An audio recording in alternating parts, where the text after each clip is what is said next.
Okay, so I think we'll go ahead and get started for this morning. So welcome everyone to the first of our seminars for the Cofrin Logan Center for Addiction Research and Treatment. We have 3 speakers this semester, and our first one is Dr. Elisa Trucco from Florida International University. We will have the next 2 speakers will be next month and the month after, so keep an eye out on our website and our Twitter feeds and our emails for announcements about those.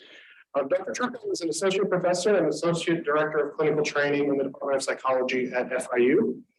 She has doctoral training in clinical psychology from SUNY Buffalo and did an internship at Yale and a postdoc fellowship at the University of Michigan. She directs the research on Adolescent and Child Health Lab, the REACH Lab, which she'll tell you about that today, where they study biological, social, and personality factors that lead to alcohol, e-cigarette, and other substance use among adolescents and young adults. And she's currently funded by NIAAA and the National Institute on Minority Health and Health Disparities. And for me, another impressive side is her commitment to her students and her trainees. And that's actually how I came connected with Dr. Trucco, was through one of her graduate students who I've had the pleasure to work with for many years through APA's Division 50. And this was just a natural connection with some of the work that we're doing here related to vaping and other things. I also want to thank Dr. Trucco for last evening giving a wonderful presentation at the Lawrence Public Library. There will be a recording of that session. It's geared toward parents and educators and health professionals on vaping in teens. So we'll circulate a recording once that's been prepared. And we also have some handouts and resources. If you are interested in those, you can send me an email or Jennifer Hudson, and we can make sure to get those to you as well. So we're very lucky to have Dr. Trucco here today to talk to us about understanding adolescent substance use through a developmental lens. Thank you, Dr. Trucco. Welcome. Thank you. Thank you all for having me. I was just telling Michael that this is the first time I've seen snow in like 8 years or so. So thank you for bringing the snow and the cold. My bones are feeling it. So yeah, don't make fun of me if my teeth are chattering in like 40-degree weather today or whatever it is. But I'm happy to be here. Do I use the arrow? Yeah, okay. So I just want to acknowledge my funding sources for the presentations that I'm going to be talking about today. The interdisciplinary collaborators that I've had over the years. I think that this has really increased the rigor of my research, and you will see that there's a lot of different elements in terms of genes and neuroimaging that help inform view the etiology of adolescent substance use. So I want to thank these collaborators as well. So I'm going to just start out with just a little bit of a program of my research and how I kind of like contextualize or conceptualize adolescent cigarette use. So I'm going to talk about genetics research. This was primarily with McKay, and then talk a little bit about my current work looking at e-cigarette research, and then just give you a little glimpse of next steps for me. So in terms of my program of research, I really conceptualize these into 4 broad themes. The first theme is socialization context. So we know that adolescent behavior is largely influenced by social context. These are primarily peers, but they also involve other factors such as the neighborhood, the parenting context, as well as peers, as I mentioned. And then in terms of substance use, substances are primarily initiated with peer group. So it's really important that we understand these social contexts when we think about the etiology of substance use. Another primary theme is developmental theory. So even though I'm a clinical psychologist by training, I really view myself as a developmental psychopathologist. So you'll see that a major theme in my research is the developmental theory. The first one is Brockenberger's biopsychosocial model of human development, and the second one is Dodge's dynamic cascade model, which I will go through quickly for those of you who are less familiar with them.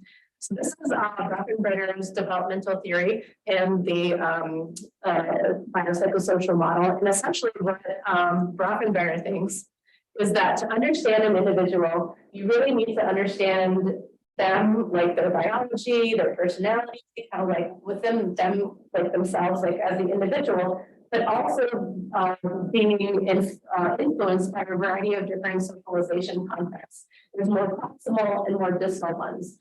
So these are things such as like parents, the neighborhood, the political climate, like, you know, who you're surrounding yourself with. The interaction between these individual factors, be it biology or personality factors, with these socialization contexts.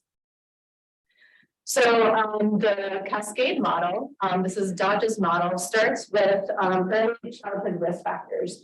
So we know from the substance use research that one of the big risk factors for kind of risk-taking behaviors, including substance use, is early temperament, impulsivity being one of these kind of like early risk factors. In child, high levels of impulsivity lead to engagement in rule-breaking behavior such as aggression, you know, like delinquency, like you know, being like truant from school, stealing, and things of that nature, which then cascade into early risk of other types of behaviors, including substance use.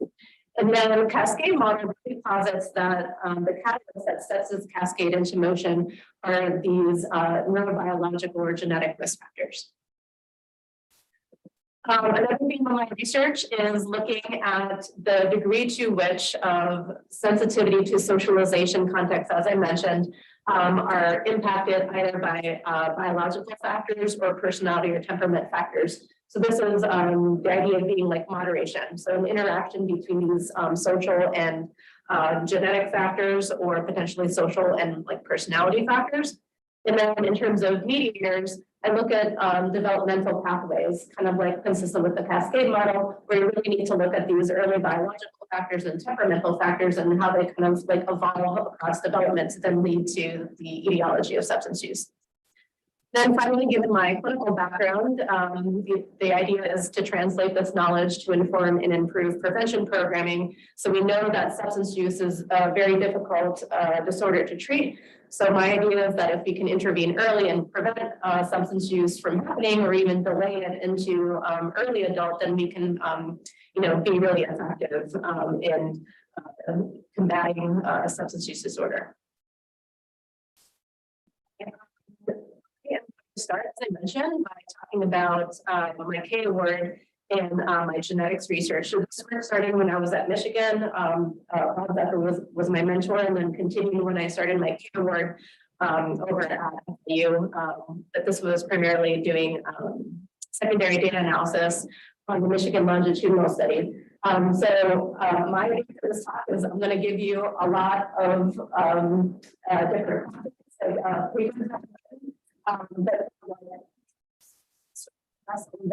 the details of the data and, you know, like the models and the statistics, just so you guys get an overview of the story. So longitudinal study is. So this is one of the largest and longest running studies to understand the etiology of alcohol use disorder. Families were recruited from who received a conviction related to their alcohol use, so typically like a DUI, for example. So they approached these individuals, these men, and when they asked them if they had a child between the ages of 3 and 5 years old. And then if they did, they were recruited to the study. So these were our kind of like high-risk participants. They then did neighborhood canvassing. So this was back in the 80s. They actually went to the neighborhoods where these fathers were, and they knocked door to door to see if they would be interested in participating in a research study. If they were interested use disorder, they were considered a community alcohol use disorder family because they weren't necessarily convicted with the DUI. And then if they got them and the family was interested, and they, the parents didn't have an alcohol use disorder, they were considered community controlled. So this is a sample for at-risk families. It's a male and white sample, and the study includes data for 1,250 youths across 500 families. This is just a snapshot of all of the data that was collected. So it actually extended into their 40s. So I mentioned the kids were 3 to 5 years old and then maybe a couple years ago, the parent, or I'm sorry, the children ended up also being parents in their 40s. So we have 3 generations of data because now we have so the parents reporting on their children. So 3 different generations. They started collecting data on the ambulance. This is when substance use typically emerges, so trying to understand kind of like these early and more proximal risk factors. There's multiple reporters, youth reported on their behavior, parents reported on their behavior, teachers. And then a big rest to what I'm going to be talking about to you today is that there was genetic data and in particular single nucleotide polymorphism data. So most of you in this room, I'm guessing, probably have never heard of this term before, but don't fear. I will walk you through it very quickly, so you know the basics. So there is a chromosome, and then the chromosome is made up of DNA. DNA is made up of genes. And basically, the genes are these different pairings of chemical bases. So C normally goes with, or C goes with G and T goes with A. So what is a single nucleotide polymorphism? So single nucleotide is the pairing and polymorphism is a change.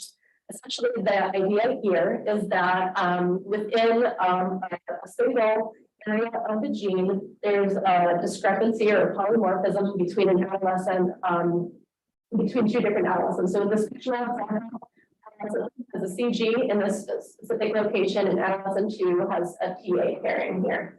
So this single nucleotide polymorphism has been, or single nucleotide polymorphisms predict a variety of different things, such as like things of that nature. But they have also, research has suggested that they also have predicted increased risk for alcohol use disorder. So this example, you have the CG pairing here, you may be at high risk for an alcohol use disorder, and if you don't have that polymorphism, you're at less risk of having an alcohol use disorder.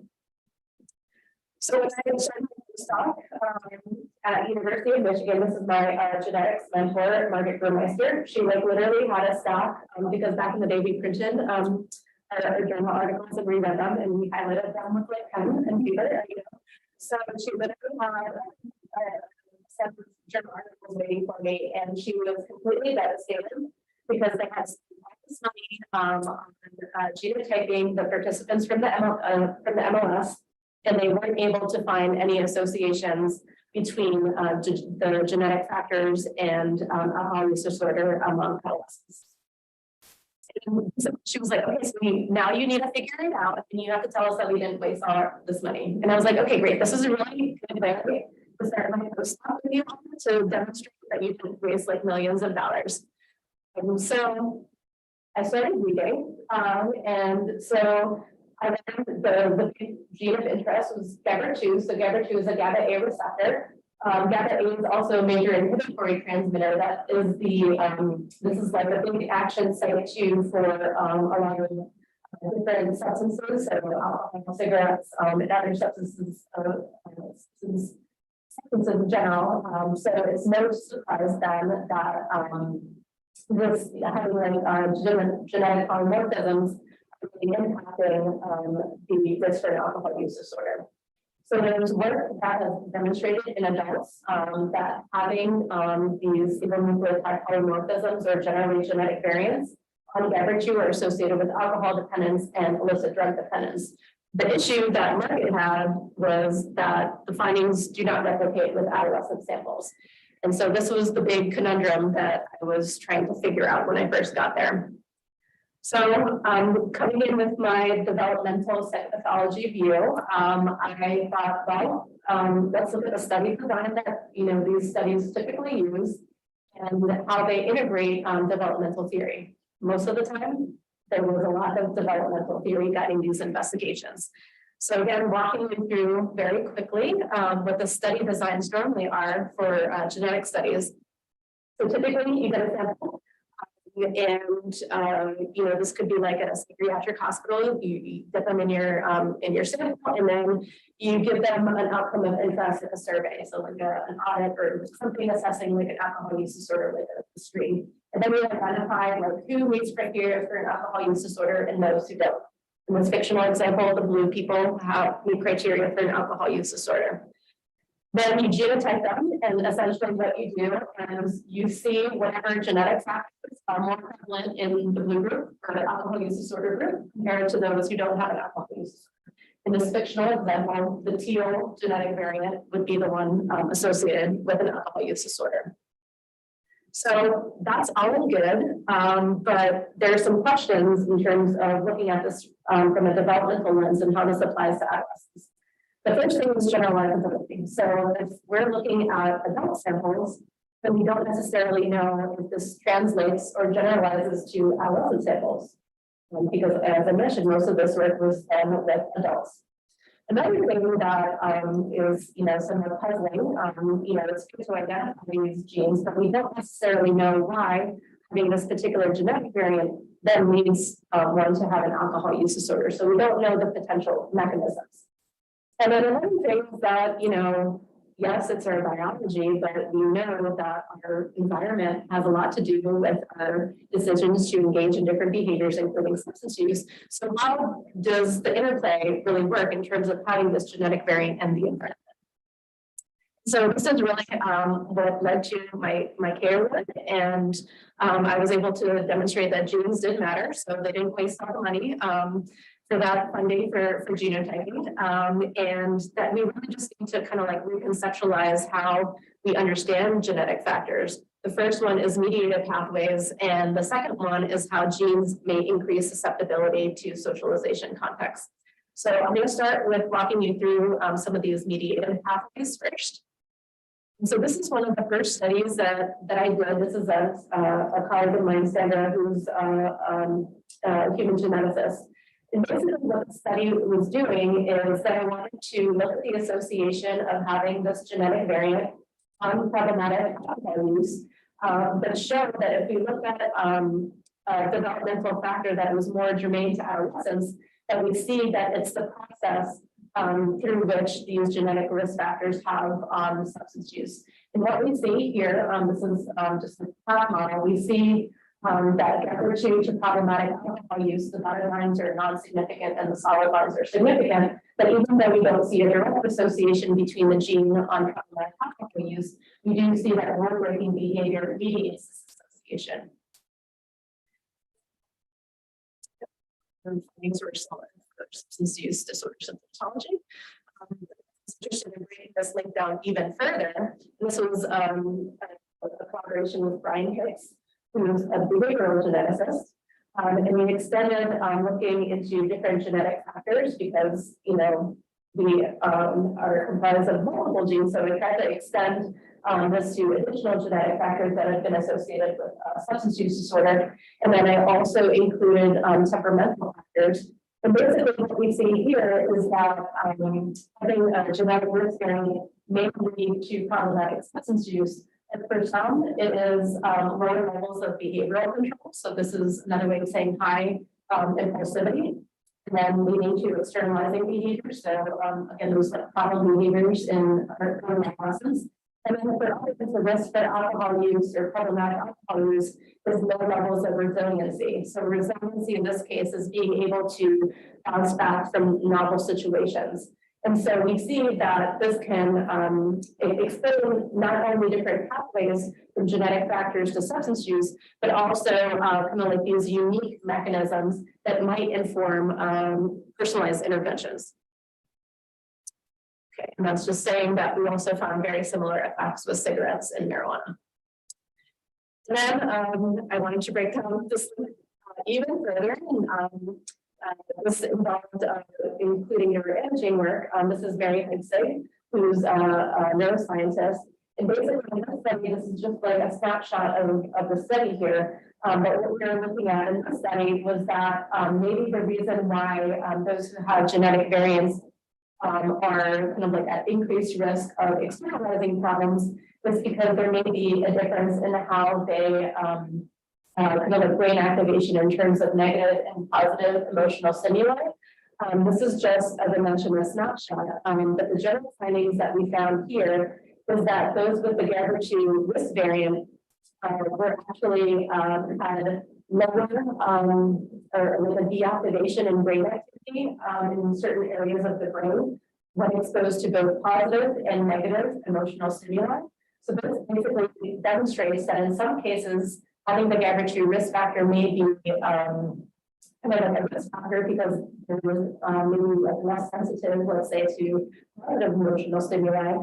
But then in certain cases, in terms of negative emotional stimuli, a deactivation may be protective, which we can start thinking about gene by environment interactions, which I'll get to in a minute. So what are the implications here? So this basically really supports the roles of the role of genes on adolescent substance use, but this pathway may not always be direct. So this is a figure from review article not too long ago, which basically shows my conceptualization of the role of genes. So basically genes being the and then kind of like consistent with past that the same holds over time, so development being at the point. And then also thinking about substance use. So people like adolescents typically meet criteria for substance use disorder. And so that kind of like the risk occurrence. So we need to think about factors that are perhaps more germane to adolescents, such as initiation, regular use, escalation, and that we do see the role of genes for adolescent substance use if we think more from a developmental perspective. Okay. So, as I mentioned, I think that there's some implications too in terms of more kind of like unique pathways through which genes operate. So as I mentioned, our studies demonstrated that for some genetic risks expresses difficulties managing the stress. So we might use treatment approaches that focus on emotion regulation, whereas others experience genetic risk through difficulties controlling impulses. So they may benefit more from interventions that focus on increasing self-control. So next, I'm going to switch over to the gene by environment studies that I did. So these are looking at interactions or moderation.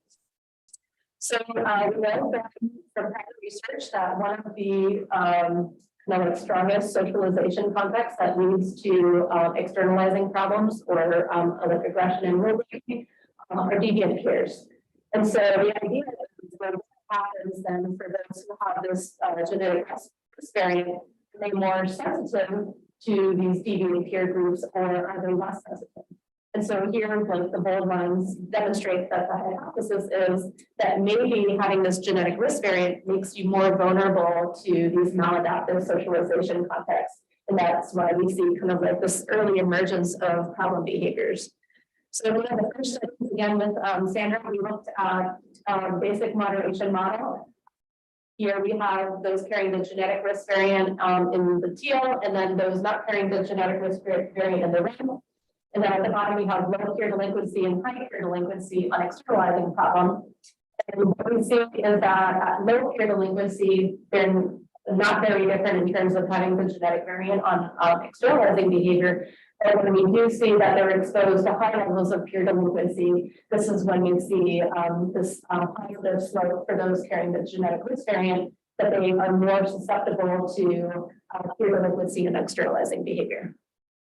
So as I mentioned, that neurobiological finding in terms of kind of like, you know, possibly being protective, possibly being a risk factor, I kind of asked myself, well, you know, are these genetic variants, are they only just vulnerability factors, or might they make you more increased to your environmental context, even in like in good context? So we're not only exposed to bad things, we also have, you know, really good socialization context, like, you know, parents who are really nurturing, friends who are really supportive. What happens in those contexts?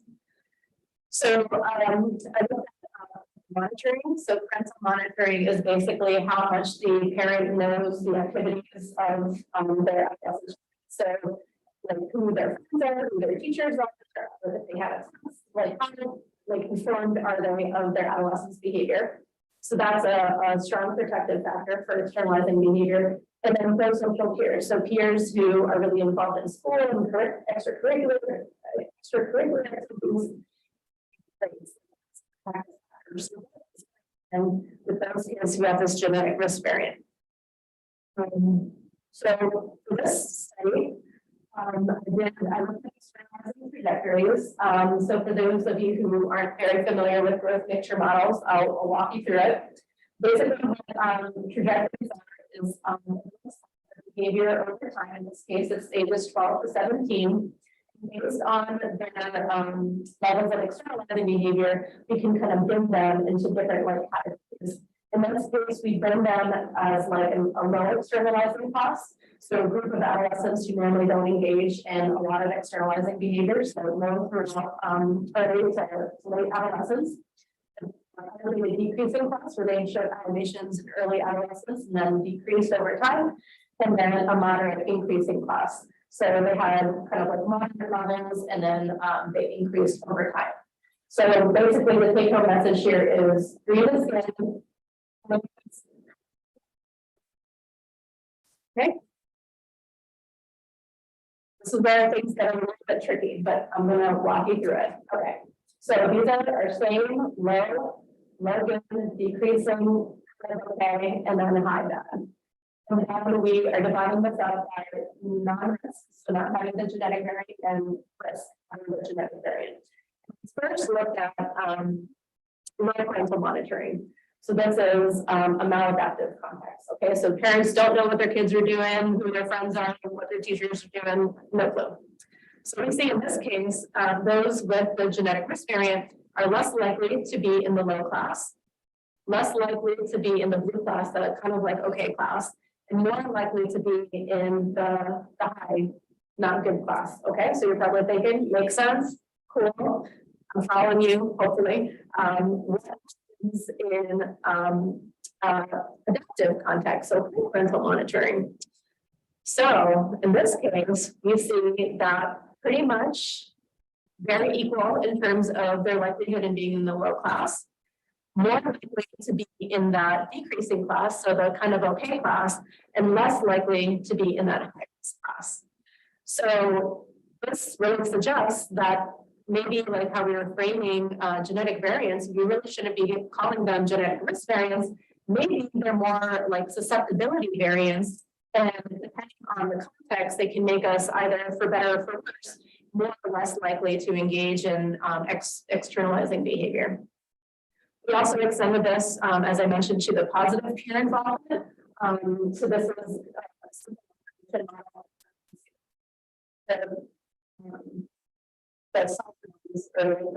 the shaded areas. I can tell you what that is. Just basically what this information is telling you is we look at positive peer involvement and externalizing behavior. And then the risk variant being that teal color, we see that for the non-resident externalizing behavior really didn't change regardless of the positive peer involvement. So that we're pretty much stable in terms of externalizing behavior, but it's really those that have this genetic risk variant that at low levels of positive peer involvement, they have high levels of externalizing behavior, that at high levels of positive peer involvement. Not only is it low externalizing behavior, but actually lower externalizing behavior compared to those with the genetic risk variant. And this was also replicated if we look at a positive outcome. So in this case, behavioral competence. This is reported by the teacher. So the teacher reporting on the behaviors of the students in her classroom. Same pattern, but in the opposite direction, where those without the risk variant, pretty, similar behavioral competence, despite positive peer involvement. But in this case, those who have the genetic risk variant and have high levels of positive peer involvement actually have higher behavioral competence in the classroom. So the implications here are genetic factors contribute to risk for adolescent problem behavior by increasing sensitivity to maladaptive contexts. We actually see that they're also sensitive to adaptive contexts, and this is consistent with the differential susceptibility hypothesis, which I can tell you more about if you're interested. And I think this is the real application here, where I think a lot geneticists, or, I think that, the way that we kind of think about genes and maybe even neurobiology, that it's deterministic. But this really shows that, we can really leverage adaptive environments for youth, even if they do have these biological predispositions, and they may actually reap the most benefits from interventions or from adaptive context. So I think this is like a really positive message, and one that has really brought attention to other researchers looking at more positive outcomes and positive socialization context in terms of genetic work. So now we're going to do a big shift to talking about my work with e-cigarettes. So this was a study that we're just wrapping up here. Well, I said here in Miami, but in Miami. I'm not in Miami right now with my colleague Matt Sutherland. So I want to start these conversations by talking about regular cigarette use. So this is using monitoring the feature data. So this is like a national data set. This is looking at regular cigarette use, high school and middle school students. And basically what you're seeing is that over time, rates of cigarette smoking have decreased significantly among adolescents, which is great that, our interventions and the messaging we're giving to adolescents has reduced cigarette use. But the problem is that tobacco companies were also seeing this, and they weren't making a profit, so they try to be creative and think about like another substance that they could put on the market so that they could get adolescents to start using. And so we see that especially 2018, 2019, there was a significant increase in e-cigarette use, and these rates are actually a lot higher within South Florida. So of particular importance to those who identify as Hispanic and Latinx. So despite these high levels, there was kind of like a dip, mostly due to COVID. We can talk a little bit more about that. If you were at the talk yesterday, I already told you a little bit about what some of those, reasons for this dip might be, but nevertheless, rates are still high, and monitoring the future just came out, and it seems like this is back on the upswing again. So despite these high rates of e-cigarette use, we really didn't know a lot about the antecedents of e-cigarette use. So why are adolescents using these products? Also, we didn't know if you are more likely to use e-cigarettes, if you're more likely to transition to other substances, including cigarettes. And then we didn't have that much information on the possible health effects. So we were most interested in how e-cigarettes impact the developing brain. We know how cigarettes impact the developing brain, and if they have the same impact as cigarettes, e-cigarettes has as regular cigarettes, then all of this advertising that these products are harmless really isn't true, and we need to put some more regulation in terms of e-cigarette use for adolescents and the way that we market them. This could help inform preventative interventions and public health policies. And I just want to highlight that this was a collaboration between my lab in clinical psychology and then Matt Sutherland, who's in the Cofrin program. So this is data from our first wave. We collected data on 264 participants. Study design, they were evenly split on biological sex. In terms of the ethnicity, a majority identified as Hispanic, Latino, or Latinx. In terms of race, primarily white, and then by study design, a majority of participants were 15 because they were recruited when they're freshmen and sophomores in high school. On my e-cigarette, on the work of my students. And also just you'll notice a different flavor in terms of how these results are presented, because these are the actual slides that we use with a lot of community partners. You don't like the statistical models, you'll see a lot more pictures, but they still use sophisticated analysis that I think does a better job of kind of like highlighting the story that we're trying to tell in terms of e-cigarettes. So this is a research assistant who was really interested in understanding personality factors in the early stages of e-cigarette use. So she was interested in how personality factors might lead to the initiation of e-cigarettes. So as I mentioned, impulsivity is one of the risk factors for substance use initiation. We also know that hopelessness, so kind of like negative affectivity and feeling depressed, is also a risk factor for substance use, but we don't know how this might relate to e-cigarettes. And when this study, given our majority of participants without using e-cigarettes, we're actually looking at predictors of e-cigarette use intentions. So intentions to use like a year from now is a very strong predictor of actual use in the future. So this was kind of like a nice way to kind of like model that here. So she was interested in how these personalities might impact intentions to use. And she thought that, well, some people might use e-cigarettes or expect that if they use e-cigarettes, it might make them feel better. So if they have the expectation that it would make them feel better, they would be more likely to intend to use. Another reason that adolescents might want to intend to use e-cigarettes is because they might think that it helps facilitate social experiences or having more fun with their peers. And then specifically, we thought that those who are high in impulsivity might have intentions to use e-cigarettes via this socialization expectancy, whereas those who are high in hopelessness, they have intentions to use because they might think that e-cigarettes would make them feel good. And what we ended up finding is that hopelessness, social facilitation, mediated association between these personality risk factors and then future intentions to use e-cigarettes. So teens may use e-cigarettes to enhance social experiences rather than to alleviate stress or sadness. One of my students, Sarah, she was interested in looking at temperament and how this predicted e-cigarettes. She looked at alcohol too, but for today, I'm just going to talk about the e-cigarette studies, the e-cigarette part of the study. You know, like in the Cascade model, I talk about early temperamental factors, and the Cascade model talks about temperament in childhood. The thing is that temperament normally, despite being a biologically based factor, over time, especially during adolescence, given that there's a lot of changes in terms of biology and social changes, temperament does fluctuate a little bit in the adolescent years. And so she was very interested in seeing, like, how can we look at temperamental factors closer to the onset of e-cigarette use in this case? Would there be kind of like different information that we glean from this?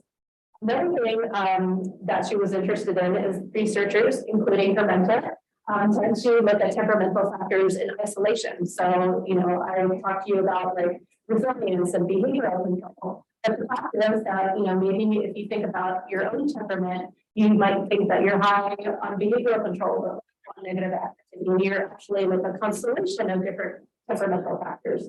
So she was interested in learning more about like the different profiles that we have of temperament and comparing that to kind of these singular dimensions. And then work hasn't looked at e-cigarettes, so she wanted to see if temperamental findings were also mapped onto e-cigarette use. So let me walk you through temperamental dimensions versus profile. So this is done using late profile analysis to all the statistics now. Basically, this was using centralization of temperament. So they're looking at control, certainty, negative affectivity, and affiliativeness, and that's just like some sample items. So you know kind of like what the construct is looking at. And what temperamental profiles are, this is fictional data, is that you can imagine that like if you're high in effortful control or low in impulsivity and low in negative affectivity, and maybe like average on these other dimensions, that you might be at low risk for using substances, as opposed to maybe someone else who's low in effortful control, high in urgency, high in negative affectivity, maybe more at risk for using substances, in this case, e-cigarettes. So basically, this is her hypothesis, very similar to what I just described, consistent with prior work, that those who are in effortful control and high insurgency or like resilient, she thought that there would be like an average kind of like temperamental factors across. There would be a reserve group, that's effortful control, negative in a this, which would be consistent with what we think of as being at risk for substance use. That the hypothesis was that these profiles would provide more nuances compared to these kind of like individual indicators. What she found, this is just looking at singular dimensions, very consistent with prior work. We see that kind of like the temperamental factor that reigns here is effortful control. So high in effortful control is protective of future e-cigarette use. So in this case, we're actually looking at use and not intentions, because now we have 2 waves of data. This is the results from the latent profile. These two map on prior, so reserved and reserved. Reserved being more characteristic of those who maybe have more socially anxious, whereas reserved is someone who's had activity, and then under control being more of kind of like a risk factor for substance use. So then we did a logistic regression. And what we ended up finding, kind of to our surprise, was that the resilient profile was more at risk for e-cigarette use. And though this was surprising, it's really consistent with what we just showed in terms of teens who may be very knowledgeable of what it is to be like popular and being in the in crowd and wanting to have more bonds with their peer group, may be more susceptible to e-cigarette risk as opposed to those who are more shy or socially anxious, maybe more protected. So it's really showing us that kind of like social facilitation and these social factors is really driving e-cigarette use initiation. So in some, contrary to other substances, teens may be using e-cigarettes for social reasons rather than alleviating negative outcomes. E-cigarettes may be viewed as a way to enhance pleasure in social situations. But, I think, and kind of consistent with their presentation that I gave yesterday, is that teens think that like they can use these substances without like a lot of like repercussions in terms of like harm. And oftentimes teens are very much misinformed about the products and their risks. So I showed this graph yesterday, but basically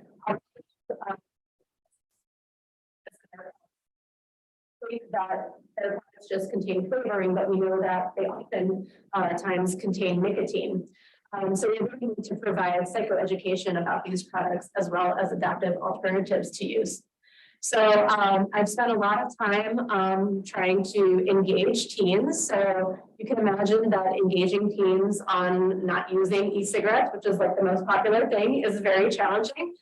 So we've been using various ways to try to get teens engaged. We use Kahoot for our presentations to try to not engage them. There's a prize if they, have a higher score at the end. But also to show, have you guys used Kahoot before? You guys know what this is? Yeah, no, it's like a quiz that people take out their smart devices and they can participate in this quiz. And then you see like the responses and who performs well like on the screen. So like live. And so we have these questions that are basically pretty easy, to answer. And show like how completely off most of them, like their peers are, to just show like how uninformed they are. So this is a video that I forgot to ask if there's sound available, but maybe even just like, is there sound? No? We'll see. So this is me at a school. So we'll see if this works.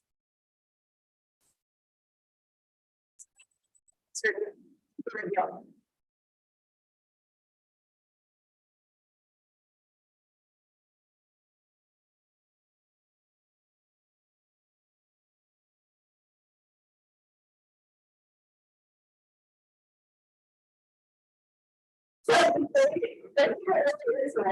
So I feel like you always have to be kind of like creative when trying to engage teenagers. This is what we give our presentations to not only boys schools. This is a Catholic boys school, but we give presentations of like about 800 or so. And then for kind of like smaller classes, so like, classes kind of this size, we use other things that are more interactive. We play the can game, which like I bring unidentified cans and a can and volunteer what's inside and you could ask what's your deal? You should not eat what's in my hand because it could be black beans, it could be soup, or it could be dog food. Just like if I had a vaping device, you shouldn't put it in your mouth. You don't.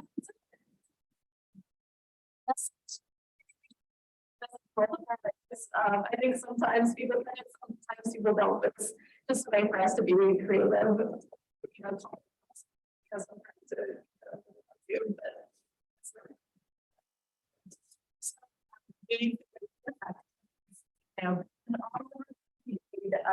these presentations. Being mindful of the time, so I'm just going to go through this next one. So this is a study that I did with one of my graduate students, Julie. For this, we were interested in looking at socialization contexts that impact e-cigarette use. So we know from prior work that peers are a main influencer. So in this case, peer norms. So thinking that either your peers either use e-cigarettes or thinking that your peers are approving of e-cigarettes. So this is a strong predictor of e-cigarette use intentions. But we also think, being a parent myself, that parents hopefully also socialize their adolescents into their decision of using e-cigarettes or not. And so this in this study, we wanted to see if parental attitudes that e-cigarettes are harmful may be a stronger kind of protective factor above and beyond maybe the messaging that they're getting from their peers, as well as maybe the adolescents' own ideas about e-cigarette harms. And so we were looking at e-cigarette use as our intentions as a mediator to actual use. So e-cigarette use intentions were expected to mediate the link between parental attitudes and later teen use. And what we found is that intentions to use e-cigarettes mediated the link between actual use, but only for parent perceptions of e-cigarette harms. And so parents reign supreme. That's awesome for parents in the room, beyond the messages that they might be receiving from their peers. So in terms of the discussion here, so peers are primary influencers. Parents really still matter. So parent perceptions of e-cigarette harms impact actual e-cigarette use. This is just data from a study basically showing that parents really don't have much of a clue of e-cigarette products. They're changing very quickly. So we normally update our presentations just because we want to kind of be ahead of it in terms of things to look out for. Other research, or I guess the same study, found that even though most parents know that e-cigarettes are a big health concern, they don't think that their own child is. So making it clear that all youth are really at risk for these behaviors given its popularity. And then a big barrier that parents report is that they don't have the information or the knowledge about these products to have these conversations with their teenagers. So if they don't know much about it, they feel hesitant to have the conversations because they feel like they aren't equipped to answer the questions that may arise during these conversations. So in addition to the presentations that we give students, we also use Kahoot for parents, but it's less kind of scary because I think they're coming because they're really motivated to learn. But we try to really mention talking about the new and the helpfulness to themselves and to others. We do a little bit more on the audience. Try to teach motivation of techniques. I can talk to you a little bit more about the principles that teaching, but the most effective way to have conversations with teens. We're making sure that it's easily accessible as possible. We go either to the schools, we go out of school, we do online. We in Spanish and Haitian Creole. So we try just to make it easily accessible to parents in our community as possible. I think it's time to talk about our work with acculturation, but something else to be mindful of, especially in South Florida, where a majority identify as Hispanic and Latino. Thinking about acculturation and the gap between the teens' acculturation compared to the parent is a big factor in terms of substance use that we talk about with their parents as well. And we've been able to reach over 2,000 parents with these talks. So next steps for me, and then I want to make sure that I have time to answer any questions that you might have. We currently have a grant in submission. So we know that prior work in adults, sleep and sleep problems has a big impact on substance use. So we are really interested in understanding how sleep and changes that happen, especially in the high school years. So in the high school years, you start seeing adolescents, you start going to bed at like 2 o'clock in the morning and waking up at. And so the shift in sleep actually can be a risk for substance use, primarily through the impact it has on the developing brain. So we're looking at sleep mechanisms to substance use in general. And then another thing that we currently have in submission is looking at the role of adverse childhood experiences. So experiencing emotional, physical, like abuse, or having like a caregiver pass away when you're a child.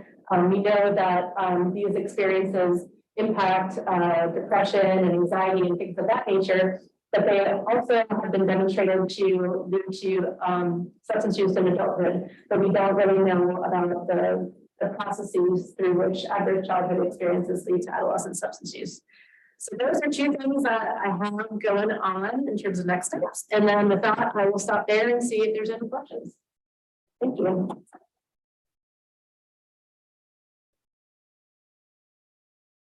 Yeah, so I know that certain environmental and behavioral factors can influence genetics, and that alcohol use can change brain structure. But are you aware of any research suggesting that like level of alcohol use or things like that can impact genetics? Yeah, so I'm not a geneticist, which is I think what you're kind of like getting at. I mean, certainly there is research to suggest that you know, other environmental contexts can impact the kind of methylation and things of that nature. So I don't know the socialization context, in particular parenting, that can impact methylation. I'm not too familiar with the substances actually impacting that. I would be surprised if that was the case. I just don't know off the top of my head what that is. So I don't want to give you the wrong answer, but I'm guessing that there's probably research supporting that too. Yeah. Do you see rates of vaping with cannabis in adolescents as well? And I know it's something we're concerned about with adults, but I'm wondering, is it starting to trickle down into adolescents? Yeah, that's a good question. Yes. And in fact, you know, when we go to these presentations, I try to, you know, kind of like sneak in right at their recruitment tables. I kind of talk to, you know, school students about what's going on, and you know, let's put it on the street. And it's interesting too, because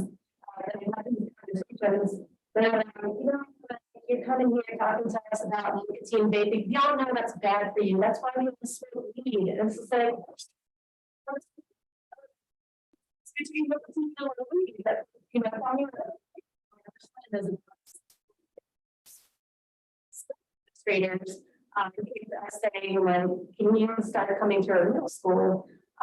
So we actually gave presentations to elementary school, Catholic elementary school, and I was like, so possible, but the issue among middle schools is cannabis. So it is a big deal, and I feel like it's actually getting more and more common. And I want to say, I'm looking at monitoring the future data just recently for my class, and I think that has significantly increased compared to nicotine vaping. So yeah, it is a big deal. I mean, my research has, we collected because we focus on nicotine, but definitely a big area where there hasn't been a lot of research. I mean, it's just like so complicated. I don't know how people like, I say this and like, at Adolescent, I don't understand how people like do any type of like marijuana research, because now there's like edibles and the concentrations and reps and whatnot. And then I think like, when you're doing like e-cigarette, like vaping studies, like how do you like quantify that? And it's just like, yeah. So I put myself in the same boat. But yeah, it is a very important area of research and one that we just need to keep trying to figure out for sure.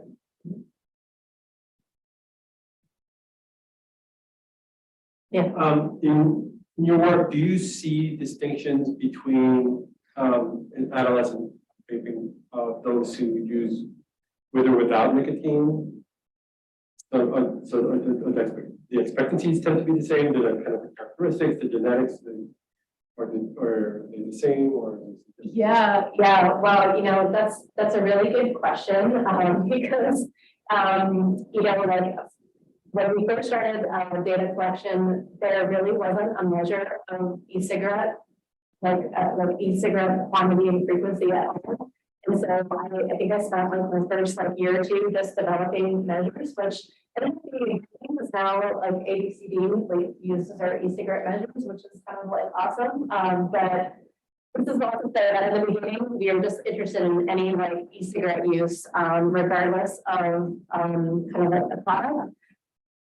Because we knew that most kids had no idea what was in their product. But then also in the beginning, when we were doing this, there wasn't really a lot of regulation. And so there were studies that were done that the ingredients listed on the packaging weren't necessarily mapping onto if you tested it in a lab. And so we were just like, well, are we getting accurate like information anyway?